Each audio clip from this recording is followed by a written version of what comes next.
Hi there, welcome back to my channel.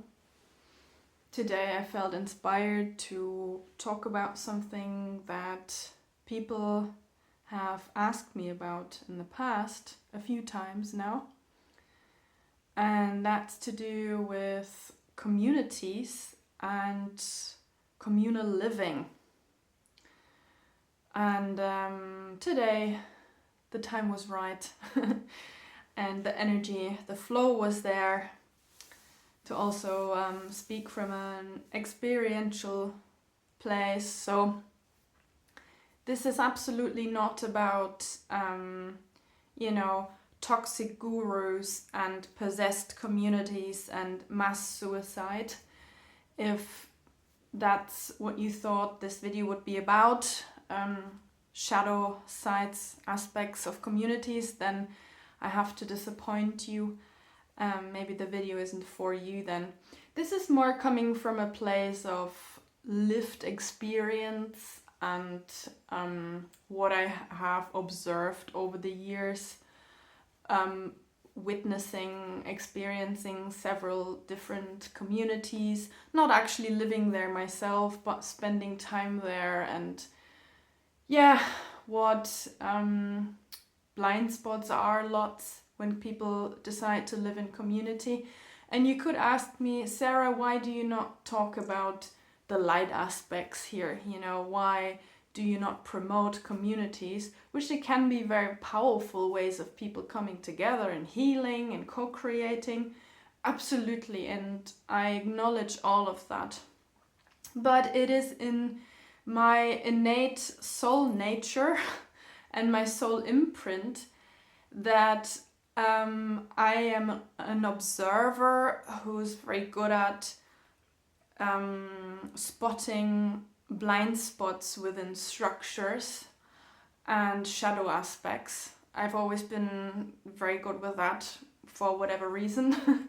So this is not maybe about promoting the positive aspects around community, but this is more, okay, what is it actually that happens often when people try to come together, to co-create, to live together, to share a space in a more conscious way? And what are my personal experiences with that?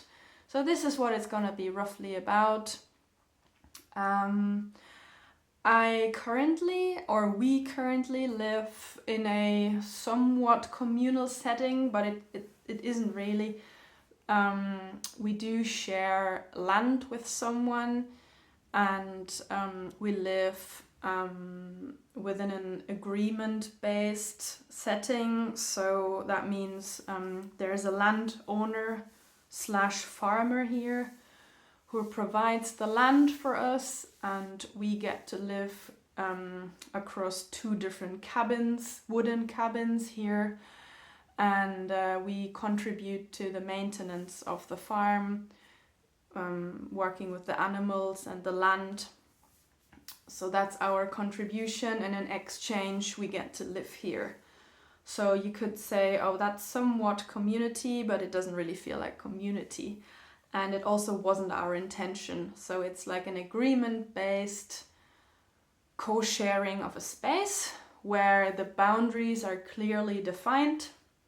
So there are responsibilities that we have here, and there is a space that we live in exchange with our dog, and we're currently very, very content and happy with this exchange way of living, because I do feel for a future humanity. If humanity wants to rise to a new level of consciousness, then this will be the way we will live with one another on an exchange base. So that just to give you a rough idea what our current living situation is. But let's come back to the communities and to my personal experiences with communities. It's obviously something very, very powerful in this world, where especially in the Western world, people live so isolated and alienated from one another. Of course, that's all a result of the system we're brought up in. Fight for yourself, make it for yourself. That there is like a tendency nowadays within people, often on a spiritual quest, or just this global notion of new earth creation, that we want to come together in more of a communal setting. And there are, of course, fantastic communities all over the globe, and there are incredibly highly evolved people, I'm sure, who facilitate these spaces, and they really make it work. And I'm sure in many places across this fantastic planet, that's the case. But like I said, I'm sharing more from a blind spot and shadow aspect point of view today. And I would like to use an example that I have come across over the past years living in Ireland here, of a community we were a part of for a while, not actually living there, but we were volunteers who came once a week to help within this community with mostly horticultural gardening and preparing food tasks. So it was a volunteer-based gathering once a week. And I would like to use this community as an example where I actually spotted and what's the right word for that? I spotted and I observed the structures and the dynamics within this community, where I see, okay, humanity still has a bit of work to do here, and it might not be what you think it is when you join a community. So this community was a so-called eco community, where it was partially spiritually oriented, with spiritual workshops and gatherings and shared communal lodges.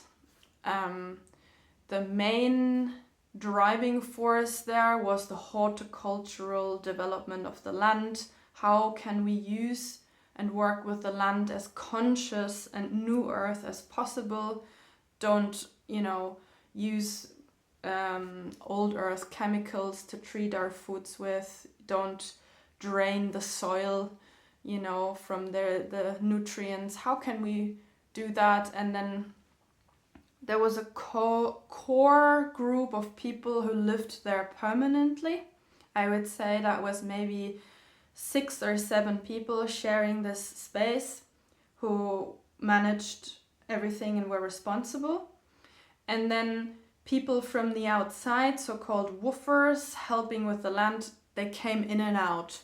So every week we would go there to volunteer. We would meet different woofers coming in and out, and the core team, the core people who formed this community. So you had an actually very beautiful, holistic setup there, where at first glance it felt like everything went into a very, very beautiful new earth direction. Because what is the actual desire behind that? This human being is a tribe being. You look at the Navajo, you look at any other indigenous tribe on earth. We human beings, we always existed tribal. And it's like the force, which I haven't talked about in detail on this channel, but that held this planet hostage for over thousands of years, has made people estrange and alienate from one another, so that we now live in these very weird, isolated, small family systems where you don't even know who your neighbor is, especially in the West. And then, so the human being is wired towards the support and the help of the tribe and the co-sharing and the co-creating. And that's the reason why, when we are on a new earth spiritual quest, if we want to really help this planet shift, of course we go back to the original man or woman within us, and we want to, this is actually how we should be living, we need the support of the tribe. So what we have now in the West is people, we're trying to recreate what the original man and woman did within the indigenous setup. So people or communities like the one I'm using here as this example, we want to go back to our roots, because this is most beneficial and healing for everyone. But now, where's Sarah? Where are the blind spots now, the shadow elements? So, because it's not a setting that arises naturally, and we're born into this tribe, and we grow up with the tribal rituals, and we know the tribal members from when we took our first breath. We grow up, we co-share, we co-create, we heal, we have ceremony, we have shared hunts, whatever it is. What people create nowadays is everyone coming from different angles and places of life within the toxic Western society. So everyone who joins this community now brings in their baggage, their trauma, and their conditioning and programming of the past, I don't know how many decades they've lived, into now co-creating and co-sharing this space. So I find this differentiation very important here. We have the core indigenous tribe that always worked because that's what people know, and that's how they grew up, and they work with nature, they work with everything is sacred to them, down to the smallest leaf and smallest ant, everything is sacred. Now we want to reclaim and rediscover the sacred in life, but people are coming from all different angles with their, excuse the language, bullshit, garbage, baggage, and now we want to create these communities. You see what the difference is, and it's actually wired towards conflict. And I'm not saying that communities we create nowadays don't work at all, but the difference was very important to me to point out. So now we here have this community in Ireland that me and my partner went to once a week to volunteer. So what I observed over the months within this core team of people and people coming in and out was, I should come up with terminologies from time to time. There was a name for it earlier, it's kind of gone now, but so in the way people related to one another in this specific community, it was all about giving the new people coming in instructions, what plants to rip out, which ones to leave, how to harvest, how to plant, rotating responsibilities, Every once in a while, some sort of spiritual workshop in the yurt. What I noticed was there was an underlying energy of hostility there. And after a while I got curious to why every week I come there, I meet a different woofer, they were called, or volunteer, who expressed the same thing to me. And they all said, oh, I somewhat don't feel so seen here, or treated with respect, or comfortable. You know, they're not with everyone, but me going there once a week on a regular basis, I encountered people who all reported the same thing. And I'll give you the description with the best of my ability what I observed. So, people want to get away from the toxicity and the programming of the matrix of the system, where from cradle to grave you have to perform, you have to do things you don't want to do, sitting 8 hours on a desk or in school, you have to take in stuff you don't want to take in, there's no creative freedom, there's always a negative consequence to when you're not obeying, this kind of crap. And of course, within a New Earth setting, people want to get away from that. That's why they create community. But what I observed was that this community was in fact infected with the same disease that you find in the system that people are actually trying to get away from. So now we come here in a more conscious way, and we work with the land, and we grow our own food, and we have ceremony and shared meals together. That's all beautiful. But the thing was, because the programming in the individuals was still so intact within the core team, that they repeated the same mechanisms and dynamics and toxicities that we actually want to get away from, you know, in this Western toxicity matrix world.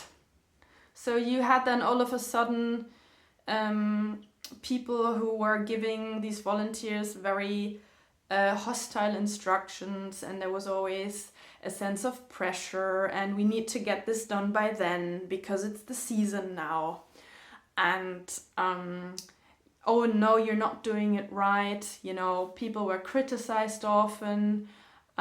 People didn't feel really they were acknowledged for what they had to offer to the community. So the same pressure, the same performance issues was practiced within these communal structures in the same way you'd find them in some sort of corporate office in some sort of city. So you do understand what I mean by blind spots and shadow aspects right now.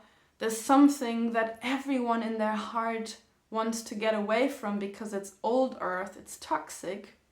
And then we create these new, more conscious seeming environments, but then the same dynamic infect the co-sharing in the seemingly spiritual, nature-connected community now, to where there was an individual once I could clearly see the fear in her face because she thought she'd ripped out the wrong plant, and she feared the consequence of the core community member who gave the instructions.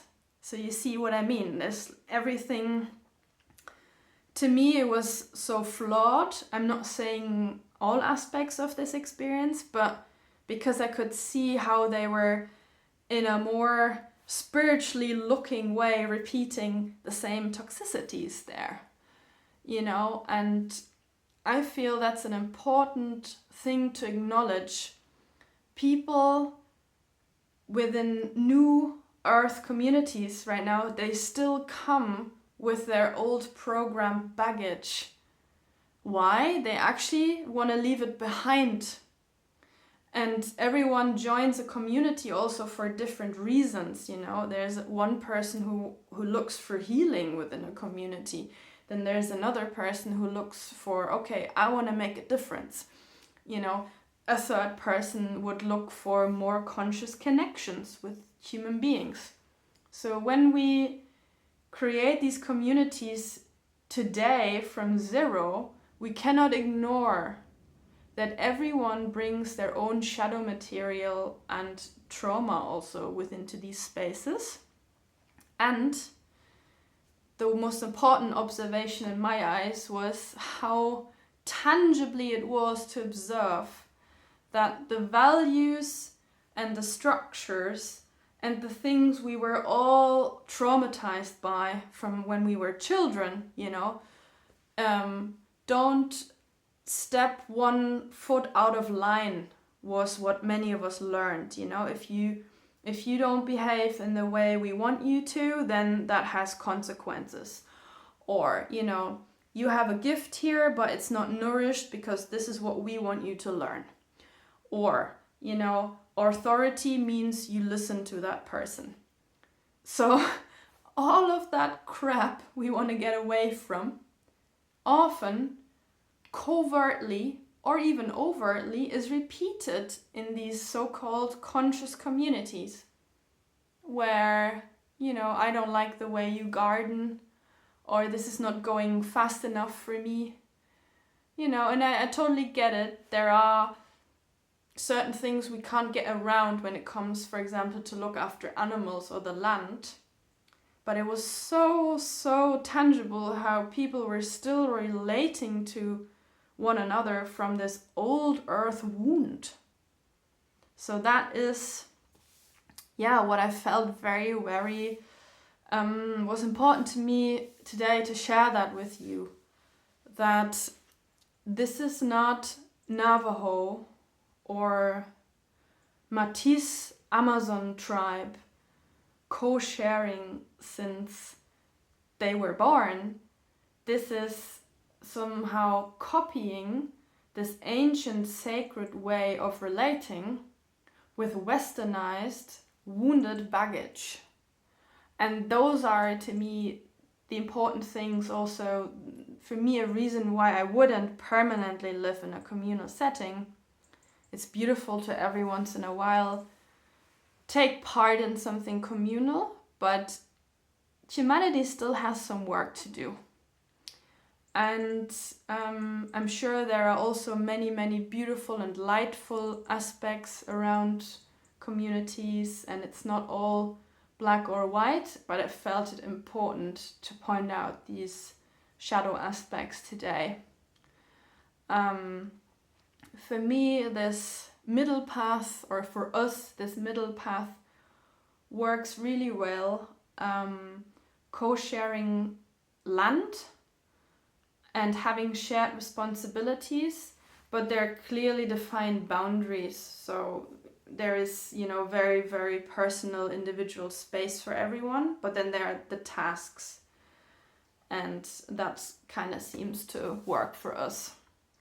So I would be very, very curious about your own experiences with maybe communal living, or maybe if you've made completely different experiences. Let me know in the comment section. I'm always happy to receive something shared, or if you've got any questions.